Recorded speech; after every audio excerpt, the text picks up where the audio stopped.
todos. Soy Alejandro y estoy aquí con Carmen Fernández, con José Antonio y con Rodrigo. Y os damos a todos la bienvenida a esta conferencia anual de EQUAM, que bueno, el año pasado por las circunstancias no pudimos celebrar, pero que ahora pues estamos encantados de poder repetirla y contaros lo que hemos estado haciendo este tiempo y cuáles están siendo nuestros resultados y cómo vemos la situación actual. Entonces, bueno, vamos a empezar vamos a tener 3 bloques en esta presentación. Primero vamos a hablar de un poco resumir la situación de EQUAM, lo que hemos estado haciendo estos 7 años. Después vamos a hablar de la oportunidad actual que representa el fondo, porque pensamos que estamos en un momento bastante bueno para invertir en estrategias como la de EQUAM. Y finalmente dedicaremos una tercera parte de la presentación a hablar de algunas de nuestras inversiones con un poco más de detalle. Finalmente, pues habrá un turno de preguntas y respuestas. Para el que quiera preguntar, pues puede hacerlo a través del chat, ¿no? Entonces, por empezar con la conferencia, pues lo que queríamos primero es resumir un poco nuestra filosofía y lo que hemos, cómo trabajamos, porque probablemente hay gente que a lo mejor no nos conoce tan bien y hay una serie de puntos que queremos resaltar. En primer lugar, pues que tenemos más de 20 años de experiencia cada uno de nosotros en inversión. Llevamos muchos años invirtiendo y hemos invertido el patrimonio que hemos ido ahorrando a lo largo de este tiempo en este fondo, en EQUAM Global Value. Entonces, nosotros estamos gestionando nuestro patrimonio y estamos encantados de que se incorpore a ese fondo en las mismas condiciones, pues inversores que llevamos ahí con inversión con los gestores. Otra cuestión importante es que tenemos un único fondo, solo nos dedicamos a invertir en EQUAM Global Value y por tanto inversiones que vamos encontrando, ¿no? Y todo nuestro proceso de búsqueda de inversiones constituye nuestro método de inversión y realmente es algo que llevamos 7 años haciendo con total disciplina y que los resultados que hemos obtenido en estos años anual, pues lo hemos conseguido aplicando un método que entonces nuestro método, bueno, como hemos hablado otras veces, pero lo voy a repetir, se centra en 3 pilares básicos. En primer lugar, estamos constantemente buscando nuevas oportunidades de inversión en Europa, en compañías de cualquier tamaño, pero la verdad es que estamos encontrando más oportunidades en empresas de tamaño mediano-pequeño. Esta generación de ideas nos permite identificar aquellas que en cada momento son las mejores oportunidades. Hacemos un análisis para limitar riesgos, como ya hemos comentado otras veces, en el que buscamos compañías con poco endeudamiento, empresas que tengan una buena visibilidad de sus ingresos, que sean negocios que no estén sufriendo y que no vayan a desaparecer en los próximos 10 años, y que tengan buenas perspectivas y que además estén cotizando una valoración baja, ¿no? Atractiva, con un descuento de más del 30% de nuestra valoración interna. Y cuando encontramos una compañía de esas, pues la tercera pata de nuestro método es hacer una ejecución disciplinada y para eso lo que hay que hacer es pues, comprar cuando hay momentos de pánico, tener paciencia, esperar años si hace falta a que el mercado reconozca el valor que hay en la inversión y luego finalmente vender con disciplina también, vender cuando las inversiones llegan al precio objetivo, ¿no? Pensamos que repetir este proceso una y otra vez es lo que nos permite obtener rentabilidades, pues esperamos que de doble dígito, pero de momento, pues por razones que vamos a explicar ahora en esta conferencia, pues hemos obtenido un 7% anual, que está bien teniendo en cuenta las circunstancias, ¿no? Entonces, un poco esta es la introducción y voy a dar la palabra ahora a José Antonio, que también os dará más detalles de nuestro equipo y de lo que estamos haciendo, ¿no? Y de nuestros resultados.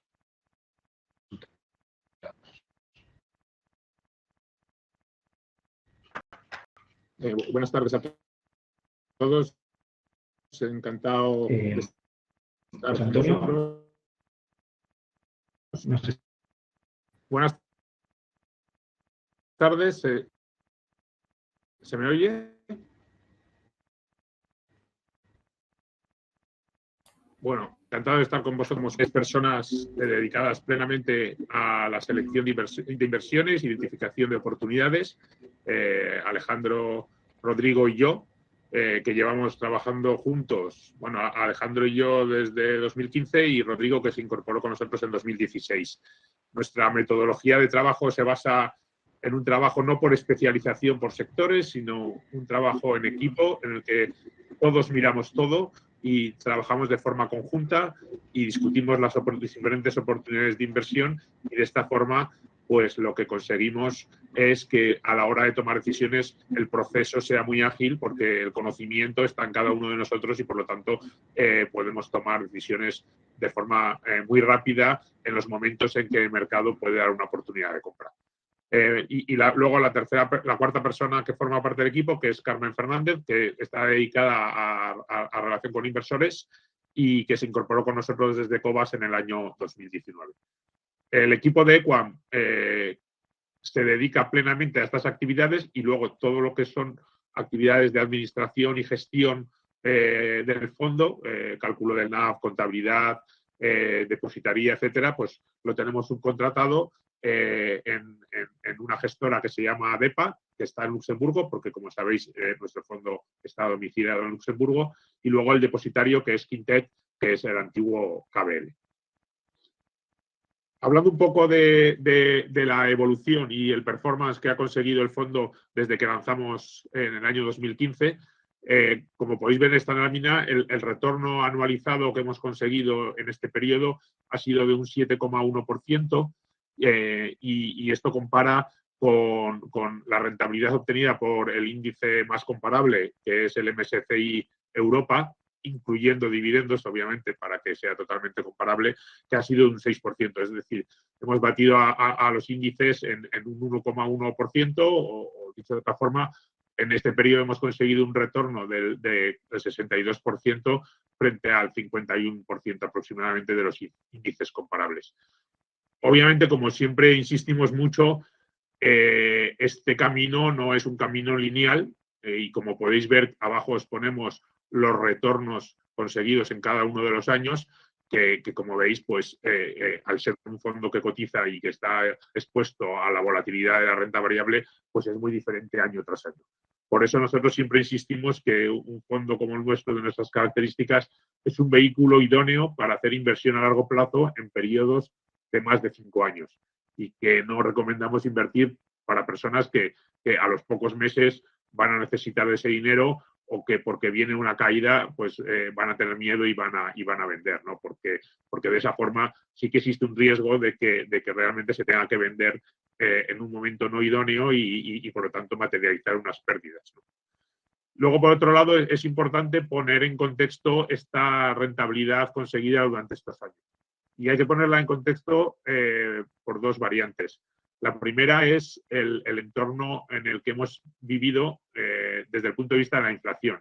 En los últimos 7 años, desde que lanzamos el fondo, la inflación ha sido bastante baja o muy baja. Por ejemplo, en España, la inflación desde el año 2015 ha sido del 1,5% anual, pero si excluimos el último año, el año 2021, donde la inflación ha sido de un 6,5%, la inflación en los 6 años anteriores ha sido del 0,7%, ¿no? Con lo cual, la rentabilidad real, excluyendo la inflación, pues está en el torno del 5,6 al 6,1%, o 6,3% si quitamos la inflación, ¿no? Lo cual creemos que es bastante atractivo, porque obviamente pues no es comparable con otros periodos en los que la inflación ha sido mucho más alta, y como pueden ser los años en los que vienen ahora, como comentaremos posteriormente. Y luego el segundo punto en el que hay que poner en contexto esta rentabilidad es un tema que comentaremos posteriormente, pero que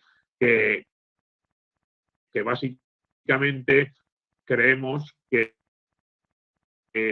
especialmente en los últimos 3 años, desde el año 2018, el tipo de inversión que nosotros realizamos, que es una inversión muy basada en quizá a un valor significativamente por debajo o a un nivel significativamente por valor, no ha estado favorecida por estos inversiones, donde es hacia atrás.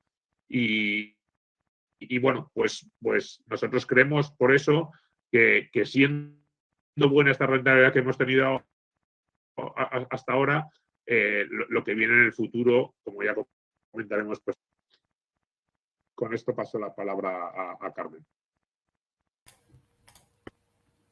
Buenas tardes a todos. Antes de nada, quiero agradecer en nombre de todo el equipo a todos los partícipes que habéis depositado vuestra confianza en nuestra gestión, pues sin vuestro apoyo nuestro trabajo no sería posible. Con esta lámina que os presento quiero mostraros en pocos datos lo que ha supuesto ese apoyo para nosotros en 2021. Por un lado, como veis, nuestros activos bajo gestión han crecido en torno a un 30%. Cabe destacar que parte de ese crecimiento se debe al buen performance que ha tenido este año el fondo, pero en parte también se debe a la creciente demanda que ha tenido el fondo, especialmente en estos últimos meses del año. Por una parte, pues pensamos que la estrategia Value vuelve a tenerse en cuenta y que de nuevo es una opción tras unos años atrás en los que el growth era lo que los inversores estaban buscando. Relacionado directamente con este aumento de la demanda del fondo está el haber incrementado también el número de distribuidores del fondo. Por una parte, contábamos con entidades que siempre han confiado en la comercialización de Equam, como es el caso de Renta 4, Bankinter, Santander, y durante este año hemos ido incorporando otros nuevos distribuidores, como es el caso de Caixa, Bankia, que nos han dado el acceso a muchos más potenciales inversores, en parte porque, bueno, pues creo que también lo habéis demandado, por ello muchas gracias. Y bueno, y también es importante destacar que estamos presentes en plataformas, en estas nuevas plataformas de distribución, como es el caso de Ironía en Selbank. Dejo ahora la palabra a mi compañero José Antonio para que os presente en detalle esa oportunidad que supone el volver a invertir en la estrategia de valor.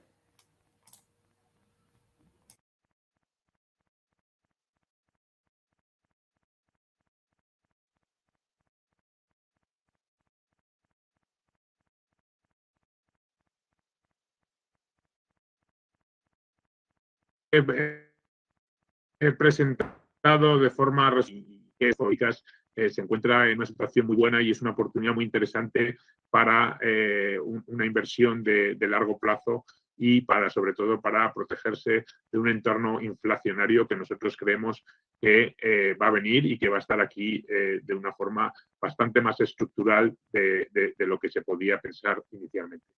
En este sentido, quería volver sobre mis comentarios anteriores y mirar un poco qué es lo que ha pasado en los últimos años, ¿no?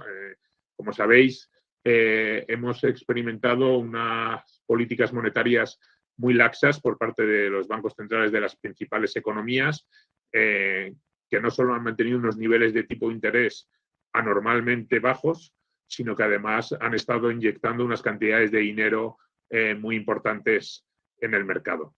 Y nosotros pensamos, y los hechos lo reflejan, que estas políticas monetarias han tenido un impacto muy importante, obviamente, en la economía, pero también en la valoración de los distintos tipos de activos en el mercado. Y no solo en la diferenciación entre renta fija o renta variable, donde obviamente la renta fija ha experimentado unos incrementos en precios muy fuertes como consecuencia de estos tipos de interés tan bajos, sino también dentro de los activos de equity, tanto en el mercado privado como en ciertas partes del mercado cotizado, los niveles de valoración se han ido a niveles muy exagerados. Aquí en esta gráfica os ponemos cuál ha sido la evolución de las compañías de crecimiento frente a las compañías más tradicionales o que se suele llamar de valor en el mercado cotizado. Como podéis ver, desde el año 2012-2013, el comportamiento de las compañías de crecimiento ha sido mucho mejor que el comportamiento de las compañías de valor. Mientras que si uno hace un análisis histórico de más largo plazo, la estrategia en valor ha batido a otro tipo de estrategias de inversión en el mercado cotizado. Entonces, nosotros creemos que esta situación es una anomalía, que estas compañías de crecimiento, obviamente no se puede generalizar, pero como media o en general, se han visto beneficiadas por este entorno de tipos de interés bajo, que hace pues, que aquellos activos de mayor duración o que tienen unos flujos de caja, unos crecimientos de flujos de caja muy fuertes y por lo tanto estás descontando flujos de caja de dentro de muchos años a un tipo de interés mucho más bajo, pues se ven favorecidas en el mercado y hace que, o explica esta dispersión de comportamiento. Luego, por otro lado, también el crecimiento de la inversión pasiva frente a la activa, creemos que ha aumentado estas divergencias en valoración, ya que aquellas compañías de crecimiento que se veían favorecidas en sus precios por la situación de tipos de interés bajo, pues veían impulsado ese crecimiento en sus precios debido a la entrada de flujos de inversión pasiva que tenían que invertir directamente en ese tipo de compañías por su mayor peso en los índices. Porque los inversores pasivos, pues básicamente lo que hacen es invertir en los diferentes componentes de los índices. Esto que ha pasado en la valoración o en la evolución de los precios de compañías de valor frente a compañías de crecimiento también se ha visto reflejado, como podemos enseñar en este gráfico, en el comportamiento de las acciones de mayor capitalización frente a las de pequeña capitalización, en el que las compañías de gran capitalización que tienen una presencia mayor y más fuerte en los índices, pues también se han visto favorecidas por ese crecimiento de la inversión pasiva. Y bueno, pues como hemos comentado anteriormente, todo esto creemos que ha tenido un impacto positivo negativo en fondos como el nuestro, que tienen una estrategia de inversión que no ha sido la que ha estado más atraída por los inversores y por la entrada de flujos de dinero. Frente a esta situación de los últimos años, ¿qué es lo que creemos que va a pasar o qué es lo que estamos empezando a ver ahora, ¿no? Y bueno, pues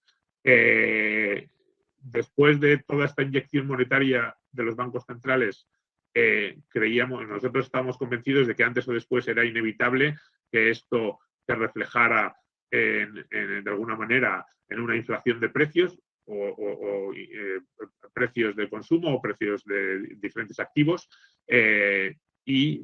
Creemos que ahora se han empezado a dar las circunstancias para que esta inflación se empiece a reflejar y no sea tan transitoria como los bancos centrales esperaban, sino que se mantenga de manera bastante estructural. De hecho, pues los niveles de inflación que ya estamos viendo en economías como Estados Unidos, en Europa, en España mismo, ahí ponemos un gráfico de la evolución de la inflación en los últimos años, pues nos encontramos en niveles ya históricamente altos.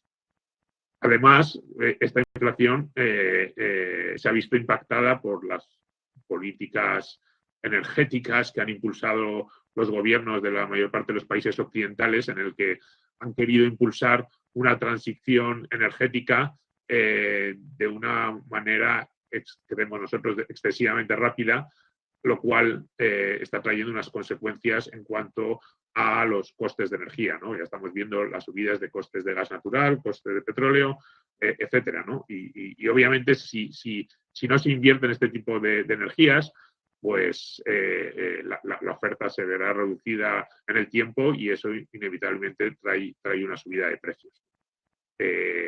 estamos de acuerdo en que hay que hacer una transición energética, pero probablemente no a la velocidad que están intentando marcar los gobiernos y que sin ninguna duda pues va a traer unas consecuencias. Entonces, esta situación inflacionaria que estamos viendo, pues inevitablemente lo que va a traer es una subida progresiva de tipos de interés. Los bancos centrales, a pesar de que ellos o los gobiernos no quieren y están presionando a los bancos centrales para que no se haga esta subida de tipos debido al fuerte endeudamiento que tienen los gobiernos, pues inevitablemente van a tener que hacerlo porque la inflación pues nos va a poder controlar de otra manera, ¿no? Y igual que este entorno de tipos bajos ha perjudicado al tipo de inversión que nosotros hacemos, pues una progresiva normalización de tipos creemos que va a traer una progresiva normalización en la valoración de los distintos activos, tanto la valoración de la renta fija como la valoración de los distintos tipos de acciones que cotizan en el mercado. Eso por un lado, o sea, que creemos que nos va a favorecer. Por otro lado, obviamente, la inflación trae una serie de consecuencias en las compañías y hay que tener mucho cuidado y analizar muy bien y estar pendiente de el impacto que un entorno inflacionario puede tener en las distintas compañías que forman parte de la cartera. Y en ese sentido nosotros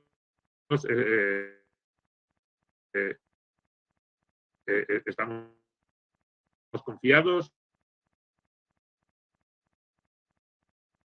nos sentimos cómodos, hemos analizado bien cada una de las compañías.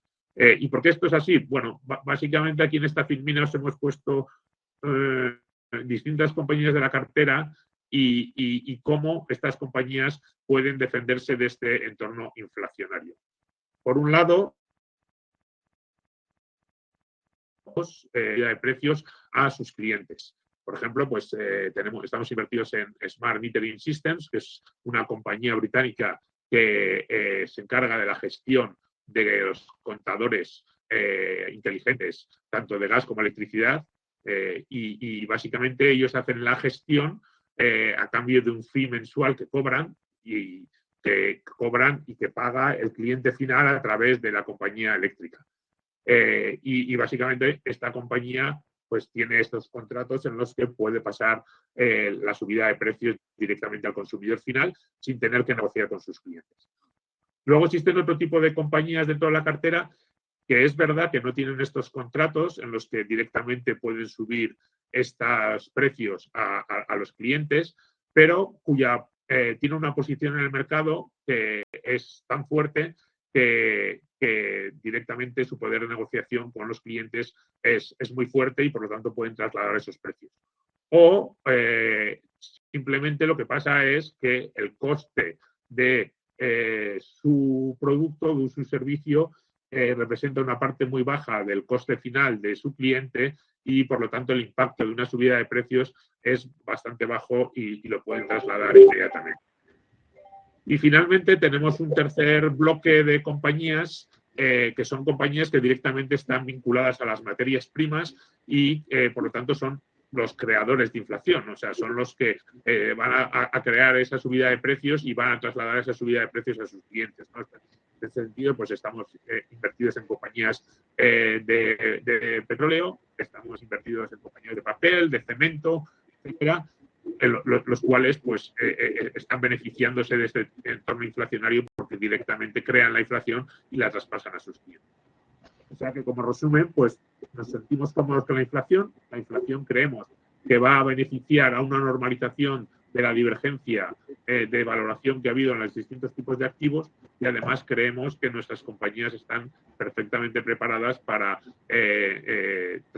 un entorno inflacionario y que no van a sufrir en sus márgenes pues, esta subida de precios. Sí, José Antonio, gracias. Y mucho que ver con esto tiene también la selección de compañías que hemos hecho, porque una de las cosas que perseguimos con la aplicación de nuestros filtros de seguridad es tener compañías buenas, ¿no? y la razón de esto es que al final siempre van a llegar momentos duros y va a llegar crisis económicas y va a llegar momentos malos de mercado, y lo que queremos es estar seguros de que nuestras compañías puedan salir incluso reforzadas de los momentos malos de mercado, ¿no? Entonces, bueno, a esta protección de una situación inflacionaria que tiene la mayor parte de la cartera se une la idea de que son compañías líderes en sus segmentos y que tienen un nivel de endeudamiento bajo y una capacidad de generar beneficios y ingresos en el medio y largo plazo pues muy resistente, ¿no? Entonces, pues, por ejemplo, tenemos el caso de Mondadori, que es una empresa una editorial italiana, que está cotizando a unos niveles de valoración bajísimos, pero que es el número 1 en Italia. Acaba de hacer una adquisición de Agostini, del sector educacional, y es el número 1. Genera un montón de caja y tiene caja neta. Entonces, en el caso de que llegue una situación de crisis, como llegó el año pasado con la pandemia, pues va a resurgir sin ningún problema, ¿no? Como así ha sido, que ha doblado su precio desde mínimos de la pandemia, ¿no?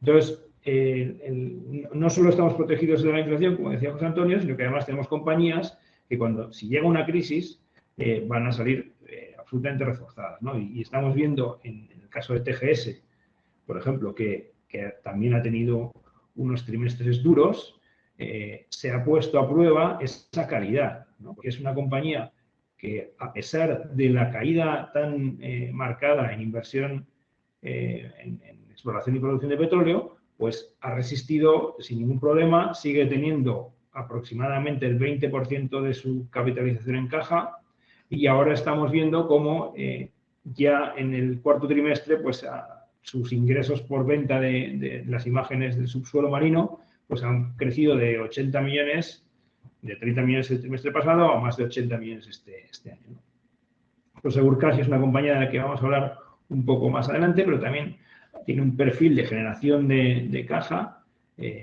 súper estable, y salvo los problemas que ha tenido recientemente con la cotización de las divisas latinoamericanas, ¿no?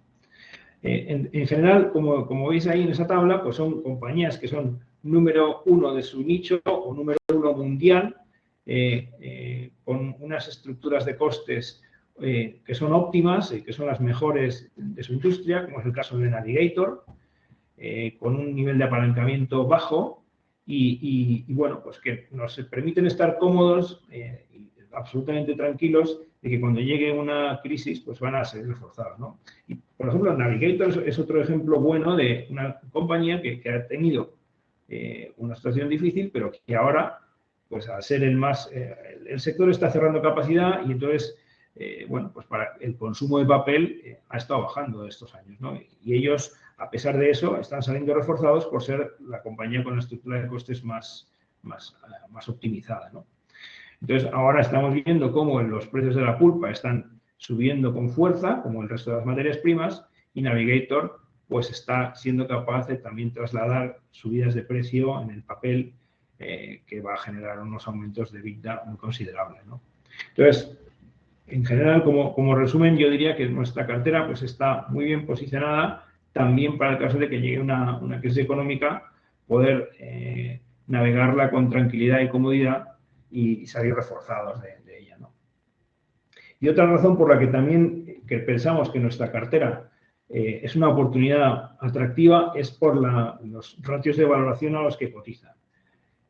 Como veis ahí, pues el flujo de caja libre comparado con la capitalización, que es lo que llamamos el free cash flow yield, está en niveles, la media de la cartera es aproximadamente el 8,5%, pero tenemos muchas compañías que, como veis ahí, están a 13, 16% en el caso de Prosegur Cash, 12%. Son niveles de valoración muy, muy atractivos. En general, lo normal es que las compañías coticen entre 5 y 6% de free cash flow yield, y estas, las que tenemos en cartera, pues están cotizando entre 8 y 10, 12%, ¿no? Esto es una valoración muy atractiva y lo normal es que compañías que están a este nivel de valoración pues suban un 40 o un 60% y se pongan una valoración razonable, ¿no? Entonces, bueno, la oportunidad viene tanto por la protección que tenemos de la inflación, el cambio de ciclo que está habiendo hacia el sector value, pero también porque tenemos compañías de muy alta calidad que están muy baratas, ¿no? Y que en el momento en el que la situación se normalice de precios y probablemente la inflación y la subida de tipos ayude a que entren flujos de inversión en este tipo de compañías, pues nuestra cartera se pondrá en valor, ¿no? Es una cosa que pensamos que puede pasar. Y de hecho, José Antonio os va a comentar ahora otra forma en la que se está poniendo en valor nuestra cartera, ¿no? Sí, perdona Alejandro, no, en el slide anterior quería hacer dos comentarios también importantes. Uno es que nosotros a la hora de valorar, y como veis aquí, nos gusta mucho poner el foco sobre la generación de caja de las compañías. Al final, como sabéis, pues la contabilidad es manipulable, la contabilidad muchas veces incluye partidas extraordinarias, puede haber diferentes criterios de la forma de contabilizar. La contabilidad cambia, como hemos experimentado en los últimos años con el IFRS 16, que ha cambiado o ha desvirtuado el concepto del EBITDA, porque se han excluido los alquileres como parte del gasto operativo, etcétera. Entonces, nosotros nos gusta mucho poner el foco en la generación de caja. Al final, ¿cuánta caja genera ese negocio que tú estás comprando, ¿no? Entonces, por eso, forma de valoración. Luego, el segundo aspecto que quería comentar es que, obviamente, nosotros somos conscientes de que una compañía que esté o que tenga unos niveles de crecimiento muy altos va a exigir siempre una valoración mayor. Pero lo que estamos viendo en el mercado es que muchas compañías, pues, de economía tradicional, pero que, como decimos o como mostramos en nuestra cartera, son compañías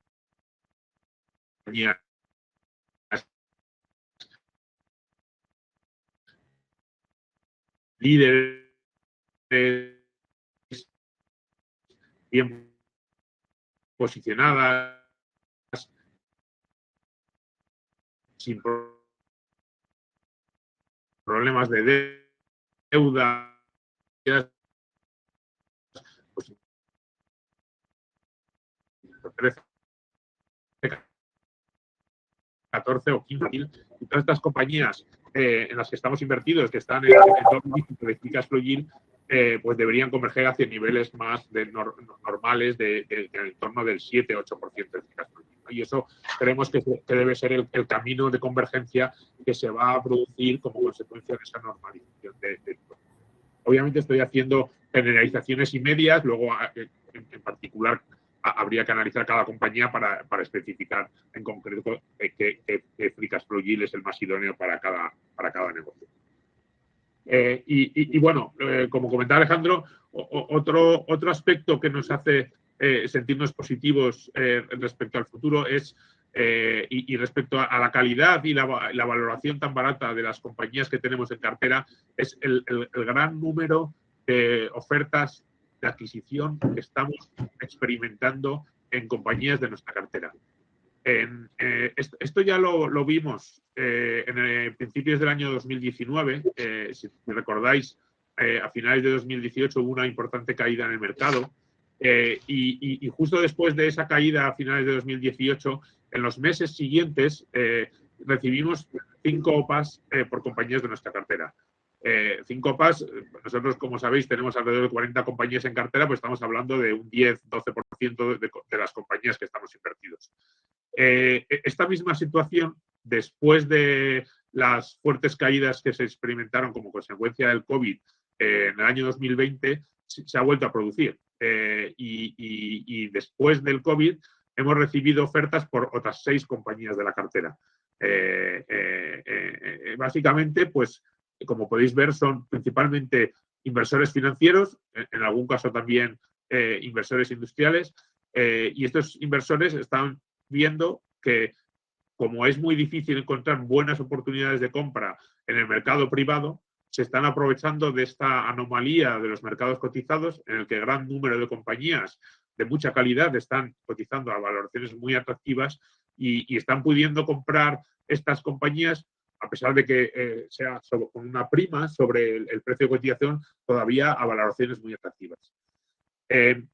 Esto, como decimos, para nosotros supone un refuerzo de nuestra tesis y de que vamos por el buen camino. Obviamente, el problema es que en muchas ocasiones el precio ofrecido por estos compradores pues está bastante por debajo de la valoración que nosotros creemos que deberían tener estos negocios. Bueno, en muchos de los casos hemos intentado y en algunos de ellos hemos conseguido, conjuntamente con otros inversores minoritarios, el que estas ofertas o estos precios ofrecidos se elevaran. En otros casos no lo hemos conseguido. Pero en cualquier caso, a pesar de que esos precios de compra queden por debajo del valor que nosotros estimamos, pues obviamente lo que hacemos rápidamente es coger ese dinero como consecuencia de esas desinversiones y colocarlo en nuevas oportunidades de inversión que tienen un potencial más alto del que podía ofrecernos la compañía que ha sido Pala, ¿no? Y en este sentido, pues obviamente es muy importante ese proceso de generación continuo de ideas que comentaba Alejandro que comentaba Alejandro inicialmente, de estar continuamente o teniendo compañías en el radar que pueden ser susceptibles de entrar en cartera, ¿no? Y bueno, en ese sentido, posteriormente luego vamos a comentar algunas de esas compañías que hemos ido incluyendo en la cartera y que muchas de ellas vienen a sustituir todas estas compañías que hemos recibido oferta en los últimos meses. Y bueno, como resumen de este apartado de por qué estamos muy esperanzados y creemos que el fondo está muy bien posicionado para la situación actual, pues un poco reflejar el potencial de revalorización del fondo que se mantiene en niveles muy atractivos de alrededor del 82%. Es decir, el fondo ahora mismo está cotizando, el NAV actual es de 162 euros por participación y nosotros, con nuestra valoración independiente de cada una de las compañías de la cartera, estimamos que un valor razonable debería estar en el torno de 294. Es decir, este 82% de potencial de revalorización. Un poco para ponerlo en contexto, pues el potencial de revalorización medio de la cartera desde que iniciamos el fondo en el año 2015 hasta ahora en el torno del 60%. Por lo tanto, pues estamos significativamente por encima de lo que podría ser un potencial medio. ¿Cuánto tiempo va a tardar este potencial en plasmarse? Pues eso es algo que no controlamos, pero lo normal es que esto pues a lo largo del tiempo pues vaya convergiendo hacia ese nivel de valor. Luego, por otro lado, también destacar que nosotros en el momento de la situación del COVID hicimos un repaso de la cartera y de una forma conservadora hicimos un ajuste a la baja de algunas de las compañías de la cartera que pensamos que podían estar más impactadas, ¿no? Como se puede ver en el gráfico, esa caída que se produjo en el valor objetivo a principios del año 2020. Y como podéis ver, pues apenas año y medio después, ya estamos significativamente por encima del valor que tenía la cartera en la situación pre-COVID, ¿no? Y bueno, pues para nosotros eso es muy importante y eso es consecuencia, pues no solo de las ventas que vamos haciendo y compañías que hemos recibido OPAs u otras que han llegado a su objetivo, sino porque vamos incorporando continuamente nuevas compañías cuyo potencial de revalorización pues es más alto de las compañías que vamos vendiendo. Y con esto, pues pasamos al tercer bloque de la presentación, donde os vamos a comentar un poco pues las últimas o algunas de las últimas inversiones que hemos ido haciendo en la cartera. Muy bien, gracias, José Antonio. Bueno, pues durante el último año y pico hemos aprovechado sobre todo para comprar compañías que estaban afectadas por la pandemia temporalmente, pero que pensábamos que evidentemente cuando la pandemia pase y sus efectos se vayan superando, pues van a tener una capacidad de recuperación muy fuerte, ¿no? Entonces, hemos encontrado oportunidades en el sector hotelero, donde hemos comprado dos compañías que son Whitbread y Dalata. Y aquí, bueno, lo que hemos buscado es tener compañías que puedan aguantar el tiempo que haga falta hasta que llegue la recuperación, ¿no? Porque yo creo que a todos nos hace evidente que cuando las cosas se recuperen, los hoteles pues van a volver a llenarse como se llenaban antes, ¿no? La cuestión es estar en activos que sean capaces de aguantar el tiempo suficiente, porque si por el camino has invertido en una empresa muy endeudada y no aguanta, pues la ampliación de capital te va a hacer un daño tremendo, ¿no? Entonces, hemos buscado las compañías hoteleras de más alta calidad que hemos encontrado, ¿no? Y una de ellas es Whitbread, es la compañía que gestiona la marca Premier Inn en el Reino Unido, y es una compañía pues, de low cost, de hoteles baratos, que tienen un perfil de uso de más o menos la mitad es para vacaciones y la otra mitad es de trabajo, que eso le da mucha estabilidad a lo largo de la semana, y con eso consigue ocupaciones muy altas y que además consigue vender el 99% de sus habitaciones por su propio canal, sin utilizar las OTAs, ¿no? Las Online Travel Agents, que ahora están utilizándose por otros hoteles para poder llenar las habitaciones, pero que al final pues, le baja mucho la rentabilidad. Ellos son capaces de vender prácticamente todas sus habitaciones en directo. Y bueno, la razón por la que nos ha gustado mucho es que es una compañía que es dueña de una gran parte, más de la mitad de sus hoteles, el activo inmobiliario es suyo, con lo cual tienen un valor de activo de más de 4.200 millones y no tienen deuda. Tienen una posición de caja neta ahora mismo de 60 millones. Entonces, esto les ha dado una posición de fuerza muy grande para aprovechar la debilidad de sus competidores y poner en práctica su plan de crecimiento, ¿no? Ellos tienen un plan de crecimiento, tienen unas 80.000 habitaciones en el Reino Unido y quieren crecer en otras 30.000 allí, en el Reino Unido, que es más o menos un 37%, y están empezando a abrir actividades en Alemania, donde no tenían presencia y quieren replicar su modelo de éxito y abrir pues, unas 60.000 habitaciones en los próximos años. Entonces, este plan lo tenían ya desde antes de la pandemia, pero claro, la pandemia les ha puesto en bandeja la posibilidad de crecer a unos precios mucho más bajos, ¿no? Porque ahora mismo hay muchos hoteles que están en situación pues, quiebra, grupos familiares pequeños que no pueden seguir y que no pueden ni pagar el alquiler del hotel y bueno, pues Premier Inn se está haciendo cargo de estos alquileres y consiguiendo crecer a un precio, como os digo, mucho más bajo de lo que se esperaba, ¿no? Entonces, claro, es una compañía que ha caído pues, un 25% desde máximo, ahora mismo está un 25% más abajo de lo que llegó a estar, pero tiene una capacidad de crecimiento que no se esperaba a nadie, ¿no? Muy pocas compañías hoteleras pueden decir a día de hoy que están con una posición de caja neta, ¿no? Después de los 2 años horribles que hemos tenido, ¿no?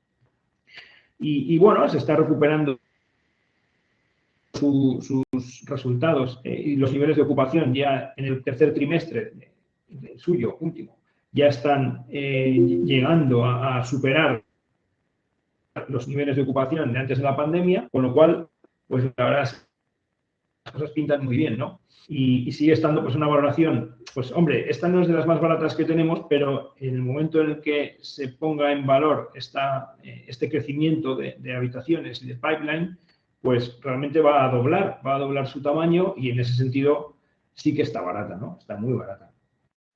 Y Dalata es similar, ¿no? Es una compañía un poco más pequeña que está en Irlanda, que tiene hoteles en Irlanda, tanto en Dublín como en la zona rural, y que está creciendo en Inglaterra. O sea, es un poco la misma idea, pero que en este caso pues, tiene un poquito de deuda, tiene un 27% respecto a los activos, que no es mucho, eso le permite, oye, pues en algún caso pues tuvo que vender un hotel en una pandemia para hacer caja, pero bueno, tiene muchos activos, ¿no? Entonces, pues también tiene la capacidad de financiar ese crecimiento sin ningún problema y está escamado recuperación cuando las cosas se normalicen. Dow & Co es una compañía de la que habla Rodrigo. Cellular Line es una empresa que hace pues, cosas para los móviles, ¿no? Tiene una línea de negocio que vende pues, en los aeropuertos y en las tiendas de todo tipo, pues las carcasas de los móviles, los cargadores, y es un negocio que puede parecer pues un poco pues, de margen bajo, pero la realidad es que están generando un margen bruto pues, de más del 45 o 50%, ¿no? Y claro, como muchas de sus ventas son en un canal en los aeropuertos pues, y en tiendas que han estado cerradas, pues ha sufrido muchísimo, ¿no? Y ha pasado, pues el EBITDA le ha caído de 33 millones a 5 o 6 millones, ¿no? Y lo que estamos pensando es que esto se va a recuperar con mucha fuerza, ¿no? La cotización ha caído un 60%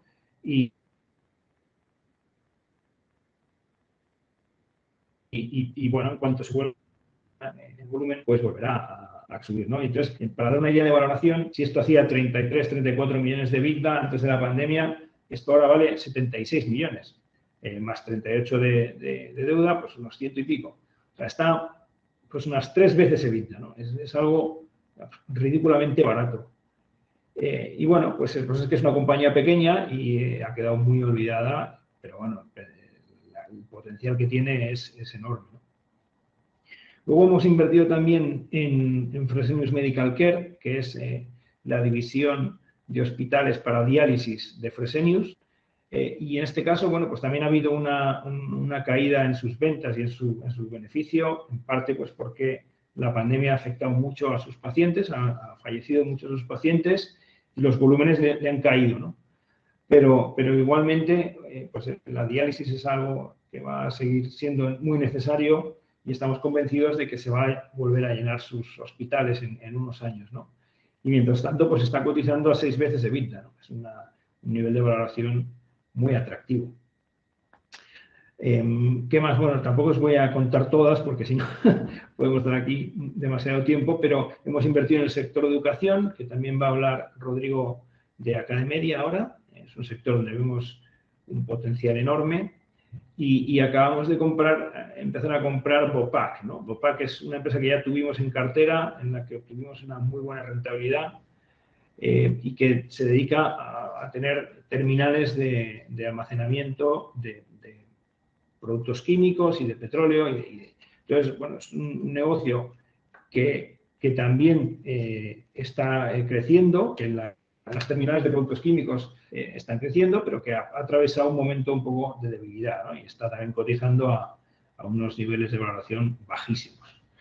Entonces, como veis, pues son oportunidades de recuperación donde las caídas de cotización han sido entre el 30 y el 50% respecto a máximos y donde nosotros vemos una solidez tanto por la situación financiera de la compañía como por el negocio que nos va a permitir obtener una rentabilidad muy buena con estas inversiones cuando la situación se normalice, ¿no? Y un poco en línea también con lo que ha comentado José Antonio respecto a las OPAs, las vendimos el año pasado en Vivo, en Cervet y en TAS, y a los meses nos hicieron OPAs en esas 3 compañías, con lo cual ya no las tenemos, en Vivo tenemos algo en cartera, pero hemos vendido en unos pocos meses con una rentabilidad entre el 30 y el 45% respecto a nuestro precio de compra, ¿no? Y bueno, pues una vez más esto refrenda nuestros criterios de valoración, ¿no? y nuestros criterios de selección, porque pues hay mucha gente que piensa igual, ¿no? Y que está dispuesta a poner dinero y comprar el 100% de la empresa, pues pagando un 40% más, ¿no? De lo que nosotros hemos pagado. Entonces, en este sentido, pues estamos muy contentos con la cartera. Teníamos ya una cartera de mucha calidad, de negocios que estaban yendo bien y la hemos reforzado con empresas que están también, que tienen mucha calidad, pero que están atravesando un momento difícil y que cuando se recupere la situación, pues van a darnos, pienso que, grandes alegrías, ¿no? Voy a pasar ahora a la palabra a Rodrigo para que empiece a hablar de Dow & Co, una de estas nuevas inversiones que hemos hecho este año. Hola a todos, ¿me oís bien? Sí, vale. Vale, pues os voy a contar un poco una de las compañías que han entrado en cartera durante el año pasado, que es Do & Co. Do & Co es una compañía austriaca, con base en Austria, que tiene 3 líneas de negocio. La primera y más importante es el catering para aerolíneas. En este negocio lo que hace es, tiene una cocina, prepara la comida y organiza todo el envío logístico para hacer llegar los menús al aeropuerto y a cada uno de los aviones. Luego tiene otra división en la que hace catering para eventos. Aquí, pues bueno, uno de sus principales clientes es el Mundial de Fórmula 1, también para eventos de fútbol. Y bueno, aquí Do & Co básicamente lo que hace es aprovechar esas cocinas que tiene en grandes ciudades, pues bueno, para hacer este negocio donde es uno de los líderes en el segmento más premium.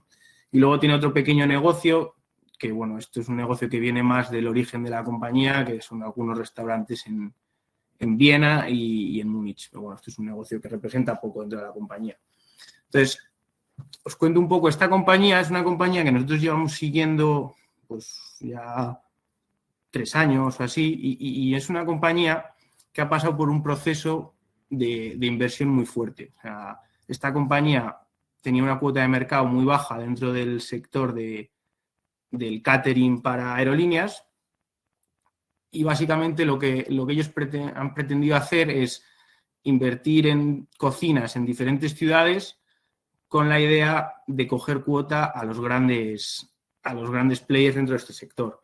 Aquí los grandes players dentro del sector son Gateway Group y LSG, y estas compañías tenían un enfoque dentro del sector mucho más logístico. O sea, esto quiere decir que estas compañías se enfocaban mucho en el coste de la comida y en el servicio, bueno, pues más o menos rápido, pero no tanto en la calidad. Entonces, Do & Co históricamente lo que ha pretendido es ofrecer una mayor calidad en la comida que ofrecen, y por lo tanto la comida que ofrecen las aerolíneas a sus pasajeros, con la idea de tener una oferta diferencial y poder coger cuota de estos competidores.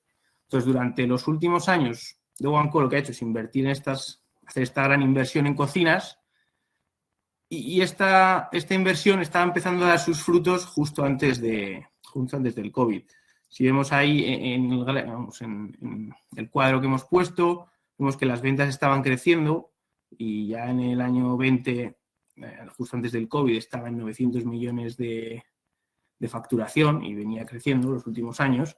Y entonces llegó el COVID. Entonces, durante este tiempo, nosotros hemos visto que aquí podía haber una oportunidad y hemos seguido la compañía. En el principio no invertimos porque, bueno, todavía la situación de deuda era un poco complicada, pero la compañía durante los meses del COVID más duros lo que ha demostrado es que tiene una flexibilidad brutal en sus costes. Entonces, ahí ha conseguido generar caja incluso en los momentos más malos, o bueno, que algún trimestre ha quemado, pero muy poca. Y cuando hemos entendido que el balance era lo suficientemente sólido para poder invertir, entramos en esta compañía pues el año pasado. Entonces, ¿cuál es un poco la tesis dentro de Do & Co? Aquí es una tesis creemos que Do & Co es capaz de seguir cogiendo cuota a sus principales competidores. ¿Por qué? Porque sus competidores están en un momento difícil con el COVID, o sea, todavía tienen deuda y no pueden invertir para tener una oferta igual de buena que la de Do & Co. Entonces, Do & Co ha demostrado, incluso hablando, si ves los datos de las aerolíneas, que son capaces de ofrecer mayor calidad y por lo tanto que los pasajeros valoran mejor el servicio que da la aerolínea, y sus competidores pues no son capaces. Entonces, ¿cómo hace esto Do & Co? Do & Co lo que hace es, tiene sus propias cocinas y tiene dentro de sus trabajadores, tiene muchos chefs, o sea, muchos cocineros. Mientras que sus competidores, pues bueno, al final utilizan más ingrediente congelado, ingrediente que ya está preparado, y tienen un enfoque mucho más logístico. Entonces, sus competidores, para llegar al mismo nivel de calidad, tendrían que cambiar totalmente su modelo de negocio. Entonces, bueno, ahí podemos ver en esa tabla cómo Do & Co en los últimos años ha conseguido nuevos contratos con aerolíneas de primer nivel, o sea, British Airways, Iberia, Delta, y bueno, creemos que durante este año esos contratos ha sido un elemento totalmente, ha cambiado la historia de Do & Co, porque el ser capaz de entrar en esas aerolíneas valida un poco su modelo de negocio y esa historia de crecimiento. Entonces, con esos contratos que ha conseguido, pues bueno, creemos que fácilmente Do & Co, si sumamos esos contratos a las ventas que ya conseguía antes del COVID, puede llegar a los 2.000 millones de ventas, incluso pasarlos, lo cual, pues bueno, hace una valoración muy, muy atractiva, ¿no? Entonces, ahora mismo tenemos un precio objetivo de unos 130 euros por acción, pero bueno, o sea, la compañía si sigue ganando contratos, pues ese valor puede incluso ir creciendo. Entonces, bueno, para resumir un poco esta tesis,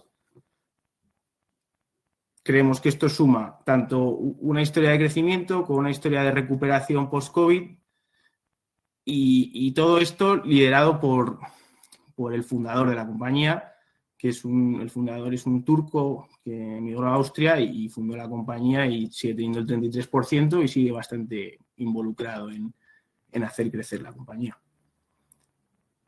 Y bueno, esto es un poco todo sobre Do & Co. Y ahora os voy a contar un poco otra compañía en la que invertimos el año pasado.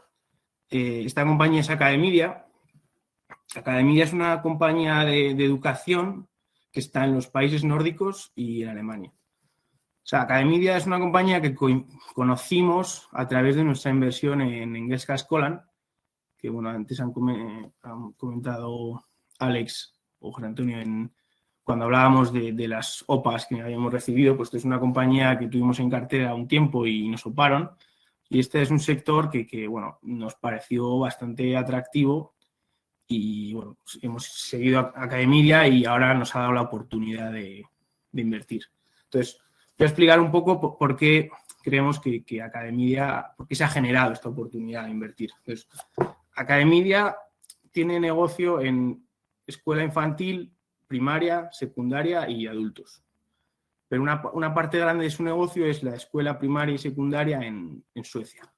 Entonces, en Suecia hay elecciones en septiembre y lo que ha pasado básicamente es que, o sea, en el debate político ha aparecido el tema del cheque escolar y las escuelas privadas.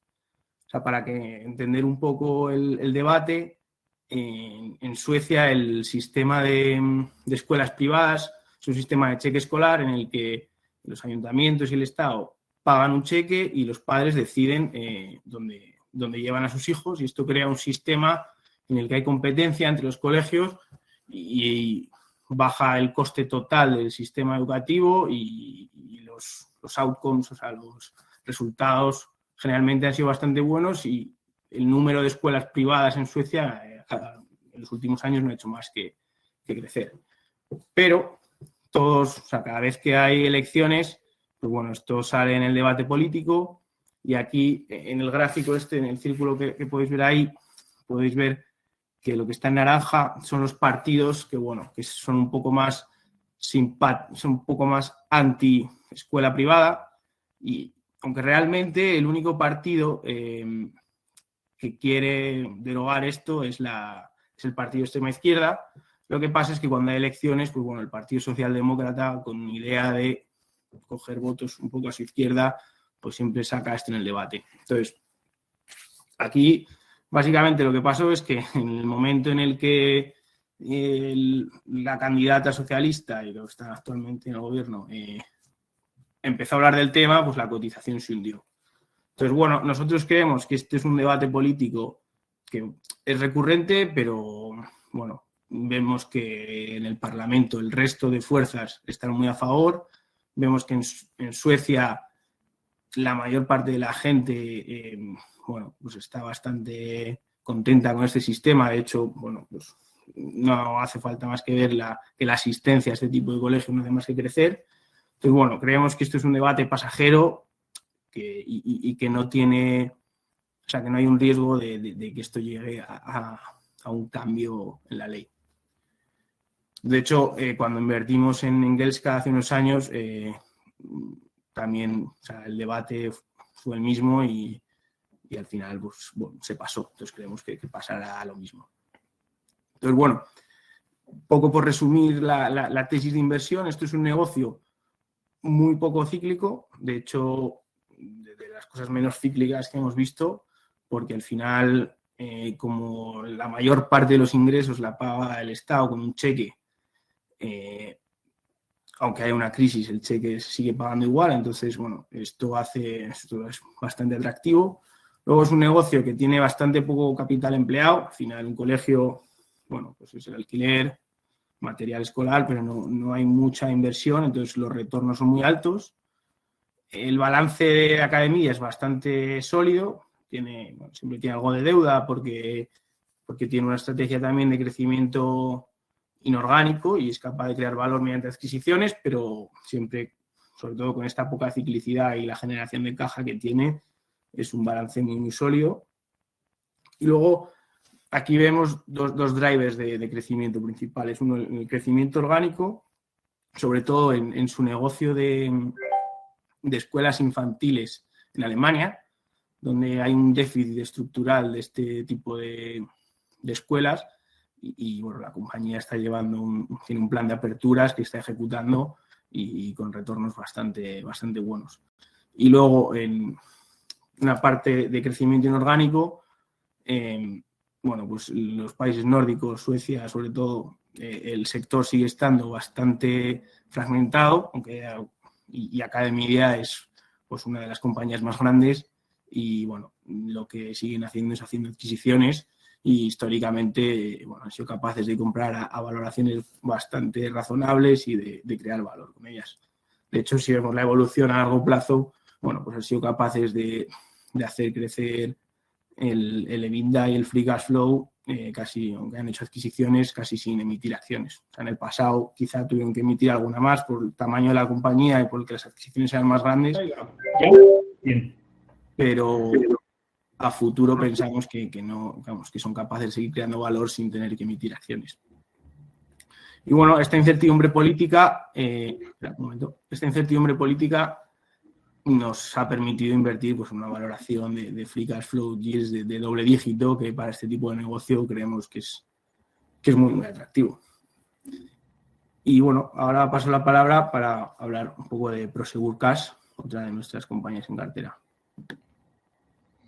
Sí, bueno, queríamos hablar de Prosegur Cash porque es de las compañías que tenemos en cartera que han tenido una evolución más negativa, ¿no? Y que no nos esperábamos. Pero bueno, la pandemia la verdad es que le ha afectado bastante en dos cuestiones operativas y en una cuestión de percepción de la gente, ¿no? Entonces, las cuestiones operativas básicamente son que el volumen de efectivo que ha tenido que transportar durante la pandemia pues ha bajado mucho porque estaban los bares cerrados, las tiendas también, y esto evidentemente pues ha tenido un impacto en los resultados de la compañía, ¿no? A la vez se han seguido devaluando las divisas latinoamericanas, tanto el real como el brasileño como el peso argentino, que son las regiones donde más beneficio genera Prosegur, y al consolidar en euros, pues esto se ha reducido por culpa de la devaluación, ¿no? Entonces, tradicionalmente, y es la razón por la que invertimos en Prosegur, lo que han conseguido siempre es compensar esa caída de los beneficios en euros causada por la devaluación de la moneda, compensarla con subidas de precios, porque hay inflación en estas regiones, ¿no? Pero lo que ha pasado, claro, y llevamos ya 2 ciclos, es que se ha seguido devaluando la moneda, pero inicialmente no han podido trasladar la inflación completamente, porque en Brasil, en el año 2019, hubo devaluación de la divisa, pero no inflación, con lo cual les costó mucho subir los precios, y después porque llegó la pandemia y tampoco han podido subir precios en un entorno en el que los volúmenes están cayendo, ¿no? Entonces, esto ha sido las dos cuestiones operativas que han hecho daño a Prosegur. Y luego la cuestión estructural, que en nuestra opinión es una cuestión más de percepción del mercado, es que la gente piensa que es que se va a usar mucho menos el efectivo porque después de la pandemia todos nos hemos acostumbrado a pagar con tarjeta, ¿no? Y esta percepción y de que el efectivo está desapareciendo y que cada vez va a usarse menos, es una percepción generalizada, pero que va en contra de la realidad de la emisión de moneda en efectivo, tanto de Europa como de Estados Unidos, como en mucha mayor medida en Latinoamérica, ¿no? Y como veis en ese gráfico que hemos puesto ahí en amarillo, pues la línea azul es el volumen de efectivo emitido por el Banco Central Europeo y las barras amarillas representan el ritmo de crecimiento, ¿no? Como veis ahí, en el último año, con la pandemia, el ritmo de crecimiento ha sido aún mayor, ¿no? Se ha emitido más efectivo, a pesar de que, como decíamos, los bares están cerrados y las tiendas, pues muchas también, ¿no? Y bueno, básicamente es que la gente ha utilizado el efectivo como reserva de valor para una situación de incertidumbre, ¿no? Y pues igual lo han tenido en casa por si acaso pasaba cualquier cosa. Entonces, respecto a esta percepción de menor uso del efectivo, lo que podemos enseñar es que los volúmenes de efectivo no están cayendo, están creciendo. Europa, que es el país, la zona donde más podía notarse, pues está creciendo. En Estados Unidos crece mucho más todavía porque el efectivo se usa más y en Latinoamérica más todavía, ¿no? Y además, bueno, pues pensamos que el efectivo se va a seguir usando muchísimo tiempo porque el digitalizar todos los medios de pago tiene unos problemas que están empezando a verse en algunas zonas de Suecia o Dinamarca, donde la penetración de los medios de pago electrónicos es muy alta, ¿no? Y hay gente que queda fuera del sistema, hay gente mayor que no tiene capacidad para pagar, o en los pueblos a lo mejor pues tampoco hay infraestructura, y entonces se están dando cuenta que hay muchos problemas, ¿no? Y es probable que sí, que hay un movimiento político contra el efectivo para luchar contra el fraude fiscal, pero realmente, bueno, pues es algo que es de la sociedad y que se está usando y se sigue usando, ¿no?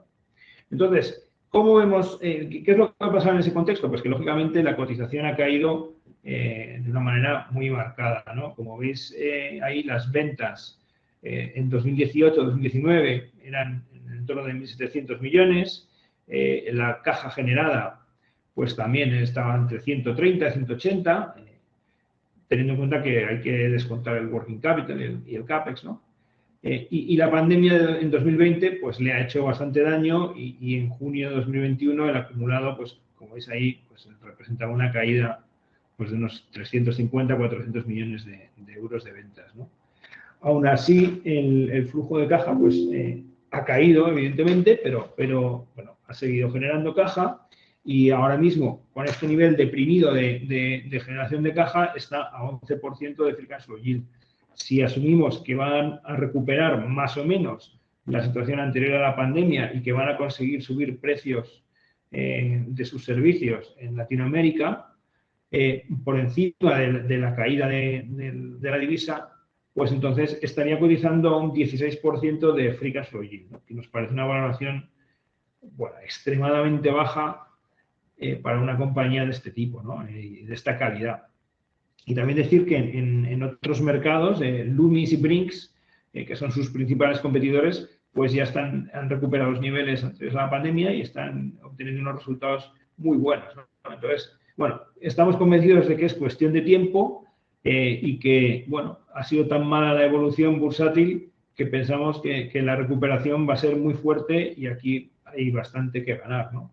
Pero, como siempre, y como decíamos al principio, lo más difícil de lo que estamos haciendo nosotros quizás sea el mantener la paciencia, el ser capaces de comprar cuando llegan momentos difíciles como el actual y luego finalmente vender cuando se recuperan las inversiones, ¿no?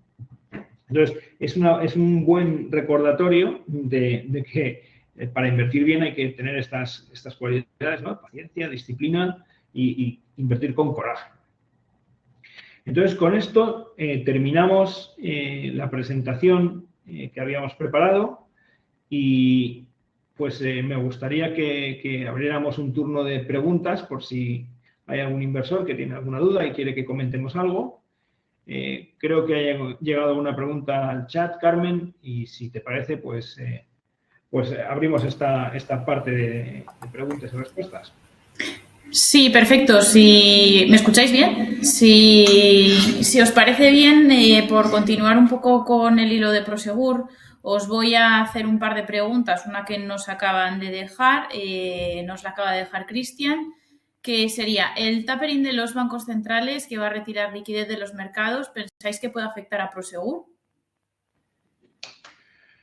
Bueno, la liquidez que retiran los bancos centrales es sobre todo digital. O sea, la mayor parte del dinero que imprimen los bancos no lo imprimen, realmente son apuntes contables, ¿no? Entonces, yo creo que, hombre, puede afectar, pero yo creo que no hay una relación directa entre el dinero que han creado los bancos y el efectivo que crean los bancos. El efectivo viene marcado por las necesidades que le van pidiendo los bancos comerciales que necesitan caja, necesitan efectivo y la decisión de crear dinero nuevo en formato digital, eso es una decisión de política monetaria pues en función de las necesidades de financiación que tengan los estados, básicamente, y también del control de los tipos de interés, ¿no?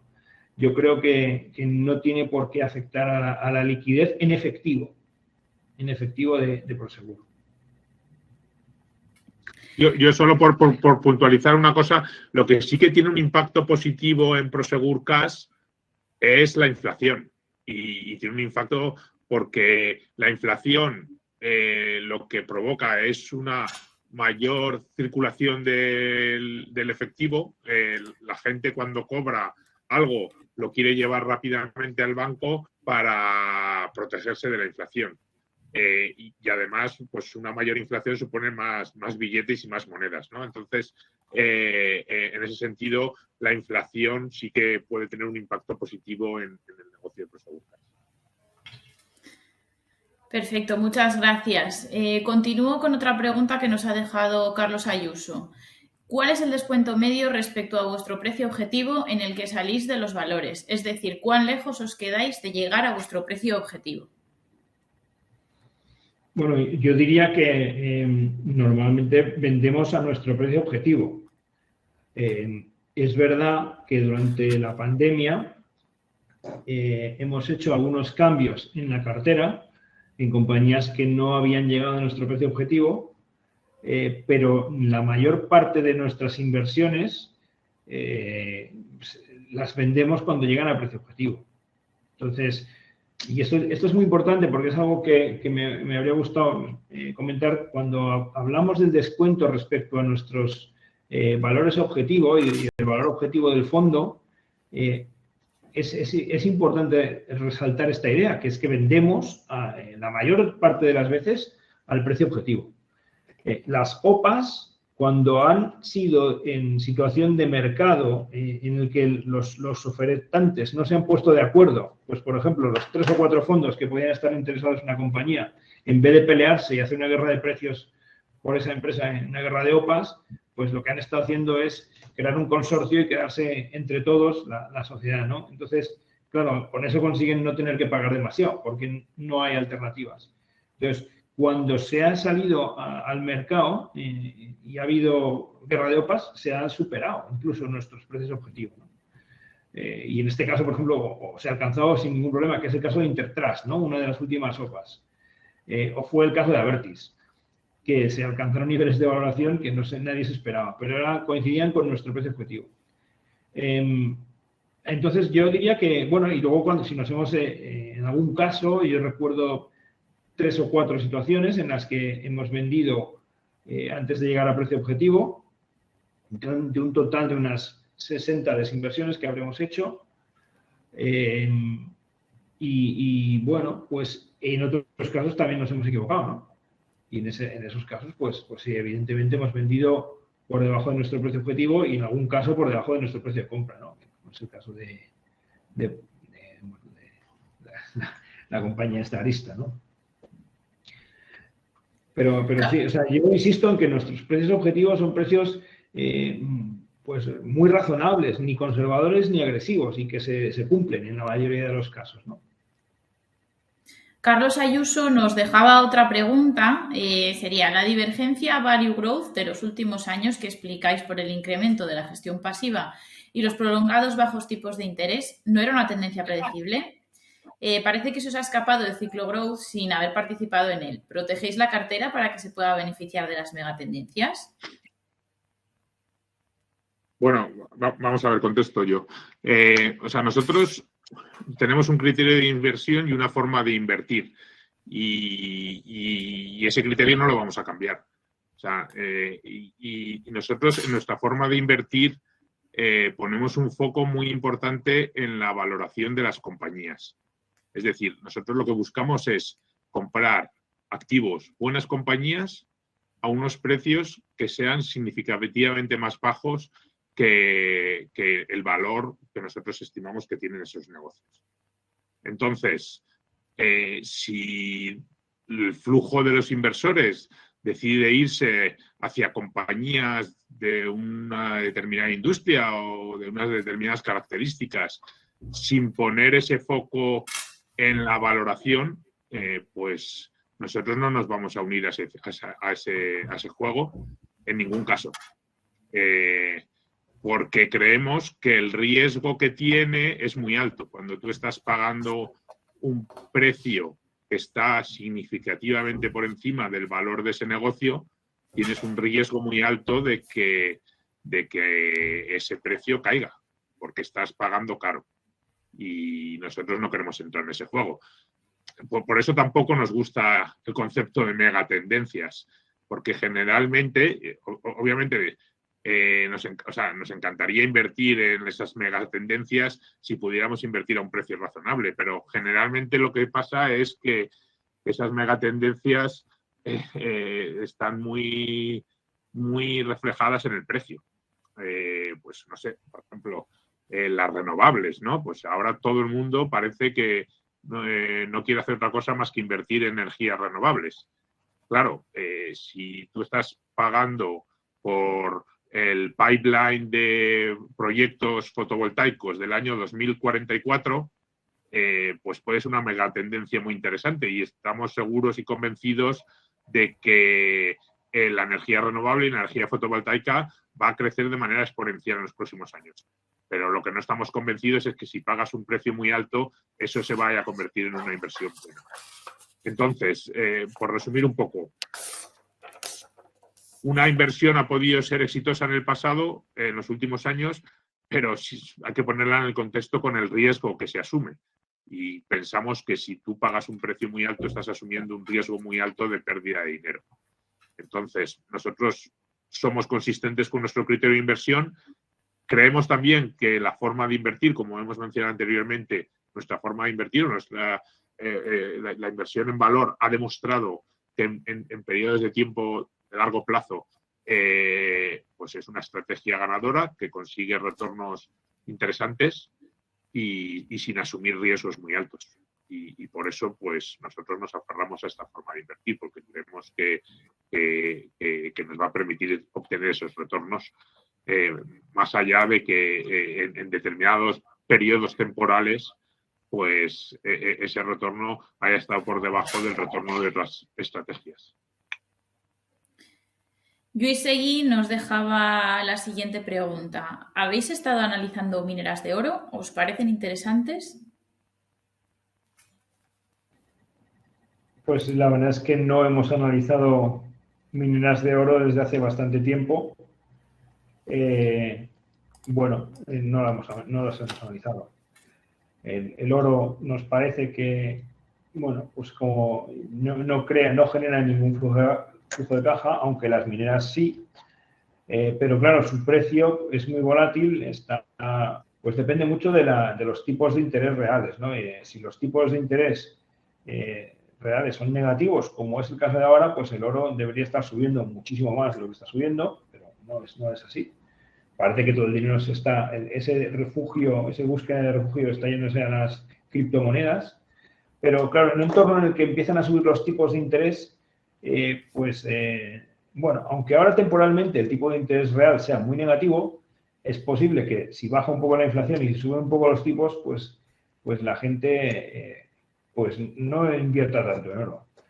Pero vamos, es una opinión, ya digo que no hemos mirado ese sector. La siguiente pregunta de Juan Sacristán nos preguntaba que qué efecto puede tener en la cartera de valores las subidas de tipos que esperan de la FED y del Banco Central Europeo. Sí que es cierto que ya habéis contestado, habéis hablado algo al principio, pero bueno, yo creo que no estaría de más responder a esta pregunta. Bueno, nosotros creemos en general que la subida de tipos va a ser positiva para nuestro fondo y básicamente por dos razones fundamentales. Una, porque en general estamos en compañías que tienen poco nivel de deuda y por lo tanto pues esa subida de tipos no les va a afectar en una subida de los costes financieros. Y la segunda razón principal es por lo que hemos comentado anteriormente, que esta normalización de tipos de interés lo que nosotros anticipamos es que va a traer una normalización de la fuerte divergencia que existe en la valoración de un tipo de compañías frente a otras y que por lo tanto pues compañías de alta generación de caja actual y negocios estables en las que estamos invertidos pues van a ver mejorada su cotización y se van a acercar más a lo que es el valor real de los negocios. Muchas gracias. Tenemos otra pregunta de Francisco Montero que nos preguntaba que otras gestoras están bajando comisiones. Si tenemos pensado algo sobre este tema. Si os parece bien, esta la respondo yo. Francisco, nosotros en este momento pensamos que nuestras comisiones están en línea con la medida del mercado. No obstante, ya sabéis que llevamos años trabajando en tener una plataforma de distribución propia para que se pueda suscribir el fondo exactamente igual que en otras gestoras españolas, a pesar de ser un fondo luxemburgués. Y al respecto decir que la clase que esperamos que esté disponible en esa plataforma, que ojalá este año sea en el que se materialice, es una clase con una comisión del 1,50. Con lo cual creo que, bueno, pues puede representar esa bajada de comisiones que por tu parte creo que estabas consultando. También indicarte a través de plataformas como por ejemplo Ironía, de sus supermercados de fondo, están disponibles algunas clases que son más baratas o clases limpias que las llaman. Te insto a que eches un vistazo a estas plataformas y veas pues la forma de suscribir, cómo podrías hacerlo y si tienes alguna duda, pues tanto ellos como nosotros podremos ayudarte a suscribirlo. Sigo con las preguntas, que tenemos algunas que nos han dejado en nuestro correo electrónico y una de ellas nos la hace Miguel. Nos dice que 7 años es el plazo mínimo de lo que se considera largo plazo. Enhorabuena por el aniversario, porque hacer track record es vital. Abogar por las small caps europeas en estos momentos parece un poco pronto. ¿Entrasteis en 2021 o lo vais a hacer este año?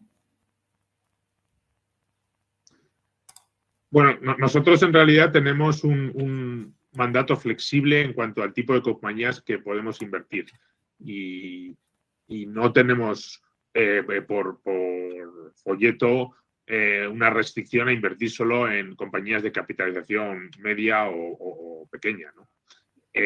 Lo que sí que por probablemente experiencia profesional o por preferencias y forma de analizar, estamos encontrando más oportunidades de inversión en compañías de capitalización más mediana o pequeña. Al final estamos invirtiendo en compañías que tienen capitalización entre 100 y 2.000 millones, más o menos. Ese es el tipo de tamaño de compañía que predomina en nuestra cartera. Pero bueno, tenemos compañías que tienen una capitalización mucho más grande. Entonces, nosotros nos da igual el tamaño de la compañía. Lo que queremos es encontrar buenas compañías y a precios atractivos.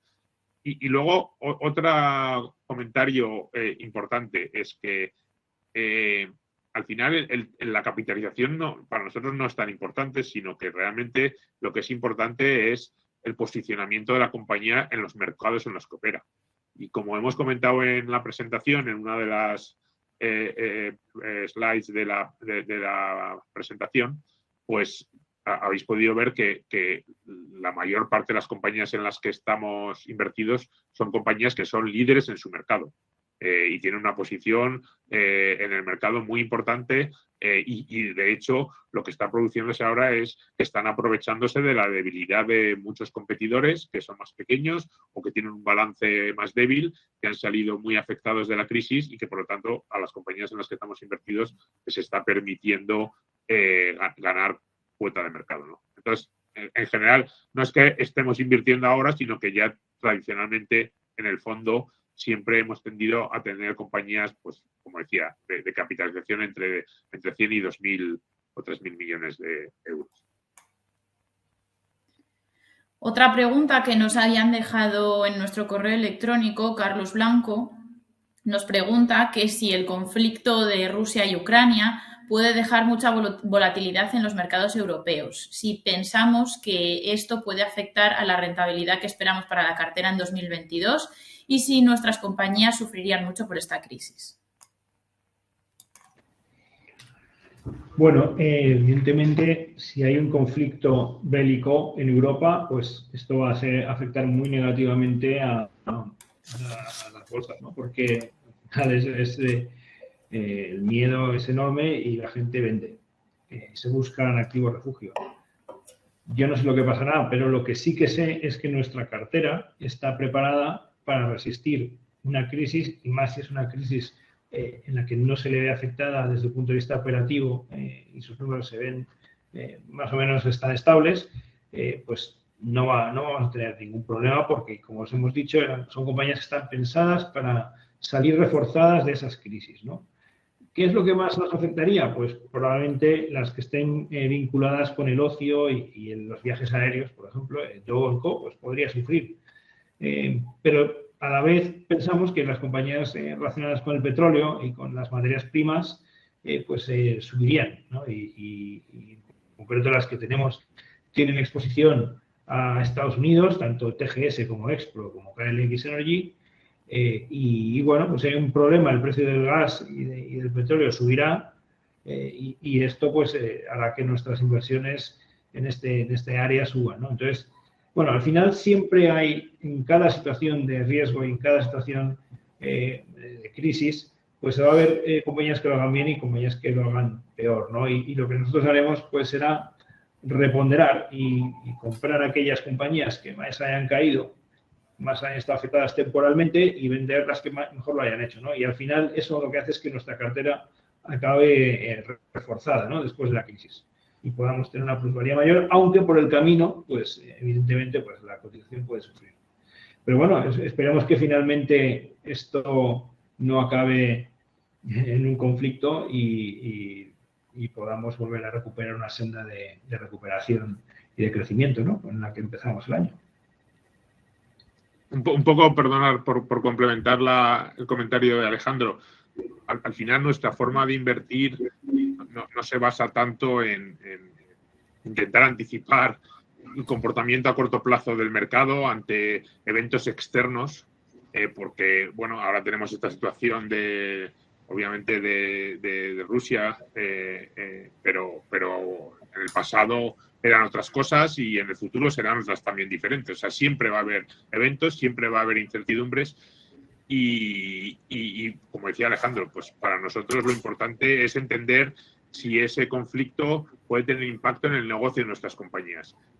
El impacto que puede tener en la cotización, nosotros lo que vamos a hacer es intentar aprovecharlo. Porque generalmente en este tipo de situaciones lo que pasa es que la caída en la cotización es muy, muy superior a lo que puede ser el impacto en el valor de la compañía.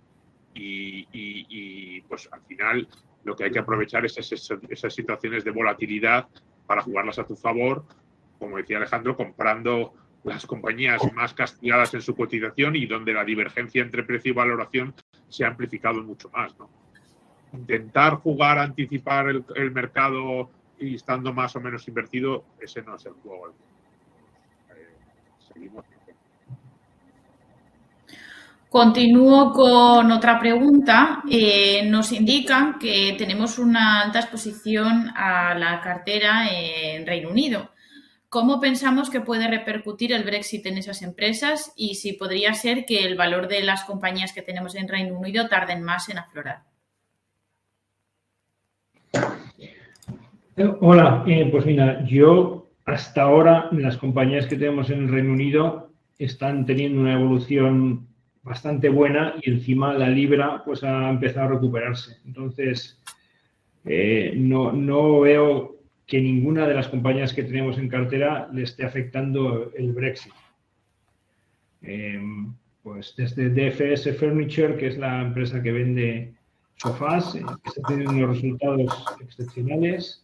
SMS, la compañía que instala y alquila los contadores eléctricos para las eléctricas, pues el Brexit tampoco le ha afectado y en general pues no veo ningún problema, al revés. Creo que aunque se dice que el Brexit está haciendo mucho daño a Inglaterra, pues también está abriendo oportunidades nuevas, ¿no? Lo que pasa es que justo ha llegado la pandemia, al momento en que empezó el Brexit, y no han podido aprovecharlas. Pero no vemos que le está afectando negativamente, al revés, ¿no? La libra, ya digo, empieza a subir y creo que las oportunidades que hay son buenas. Bueno, no tenemos más preguntas. No sé si alguien más quiere hacer alguna pregunta. Os podemos dejar un par de minutos, pero yo creo que hemos contestado a todas las preguntas que nos habéis hecho en el chat y algunas de las preguntas que nos habéis dejado por correo electrónico. No obstante, si os quedáis con alguna duda o si en algún momento queréis hacernos cualquier consulta, sabéis que a través de nuestro correo de info@equancapital.com estamos disponibles siempre y estamos dispuestos a responder a vuestras preguntas sin ningún problema. No sé si queréis despedir a alguno de vosotros este webinar. De todas maneras, agradeceros el que hayáis estado este rato con nosotros, el interés que habéis mostrado como siempre y gracias por apoyar nuestro trabajo. Le doy la palabra a Alejandro y a José Antonio para que se despidan de vosotros. Bueno, de nada. Gracias a todos por vuestro tiempo y estamos a vuestra disposición siempre para aclarar cualquier duda, porque siempre hemos pensado que obviamente la cercanía del equipo a nuestros inversores es muy importante para entender cómo hacemos las cosas y cómo pensamos. Nada, muchas gracias.